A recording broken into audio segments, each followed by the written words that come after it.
শুধু মাছ করার জন্য প্রথমে কাটাপোনা মাছ ভেজে নিচ্ছি, ওইটা সেদ্ধ করে নিচ্ছি, এরপর স্টেপগুলো দেখাচ্ছি। তেলের মধ্যে দিয়ে দেবো পাঁচফোড়ন, তেজপাতা, পেঁয়াজ, কাঁচা লঙ্কা, একটু টমেটো।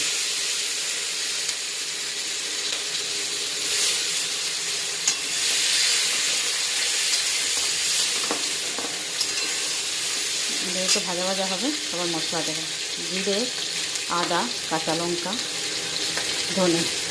কচুটা দিয়ে দিলাম, তখন দিয়ে দিলাম আদা আর কাঁচা লঙ্কা, আর কচুটা কষিয়ে নিয়েছি। এবার দিয়ে দেবো জল, গরম জল। ফুটে উঠলে মাছ দিয়ে দেবো। ঝোল ফুটে উঠলে কচুর মধ্যে মাছটা দিয়ে দিলাম, ফুটতে দেবো। হয়ে গেলে একটু গরম মশলা দিয়ে নামিয়ে নেব।